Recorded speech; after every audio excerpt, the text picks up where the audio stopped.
കരുത്തിലാണ് ഭാരതത്തിൽ സമസ്ത മേഖലയിലും പുരോഗതി കൈവരിച്ചതെന്ന് സ്വാമി ആനന്ദവനം ഭാരതി മഹാരാജ്. റോയൽ സ്പിരിച്വൽ കണക്റ്റിൽ അനുഗ്രഹ പ്രഭാഷണം നടത്തുകയായിരുന്നു ആനന്ദവനം ഭാരതി മഹാരാജ്. അതാത് പാരമ്പര്യത്തിന്റെ കരുത്തിലാണ് അതുകൊണ്ട് ഭാരതത്തിൽ ഈ മേഖലകളെല്ലാം വളർന്ന് പരിപോഷിപ്പിക്കപ്പെട്ടത്. കാലക്രമത്തിൽ ഒരു വലിയ കാലം സാധാരണഗതിയിൽ ചരിത്രത്തിൽ പറയുക ഒരു 2 തലമുറ 3 തലമുറ ഒരു അധിനിവേശത്തിന് കീഴിൽ അമർന്നാൽ ആ സംസ്കൃതി അതിജീവിക്കില്ല എന്നതാണ്. എന്നാൽ ഭാരതത്തിനെ സംബന്ധിച്ചിടത്തോളം വളരെ ദീർഘമായൊരു കാലമാണ് അധിനിവേശത്തിൻ്റെ കീഴിൽ ഞെരിഞ്ഞമരേണ്ടി വന്നത്.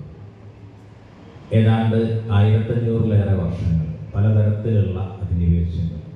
ആ അധിനിവേശത്തിൻ്റെ സമയത്ത് എല്ലാ തരത്തിലും പ്രലോഭനങ്ങൾ കൊണ്ട് അക്രമങ്ങൾ കൊണ്ട് ഒക്കെ ഈ ധർമ്മത്തെ ധാർമ്മികരായിട്ടുള്ള മനുഷ്യരെ ഇവിടെയുള്ള എല്ലാ മഹത്തായ സൃഷ്ടികളെയും ഒക്കെ ഇല്ലാതാക്കാനുള്ള ശ്രമങ്ങൾ നടന്നു.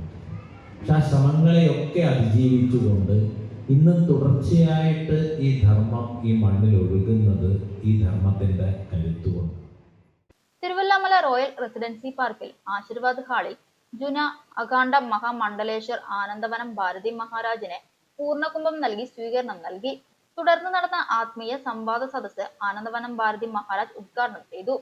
തിരുവല്ലാമല ഗ്രാമപഞ്ചായത്ത് president Krishnaprasad, vice president Sheela Panicker, royal residency park managing director Sejwal, director Krishnakumar, Vasudevan, Sajeevan, general manager Dibu Mangalassery, manager Arun K Pillai, operation manager Radhakrishnan PS എന്നിവർ സന്നിഹിതരായിരുന്നു.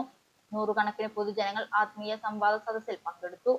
സദസ്സിൽ നിന്നുയർന്ന ചോദ്യങ്ങൾക്ക് ആനന്ദവനം ഭാരതി മറുപടി നൽകി.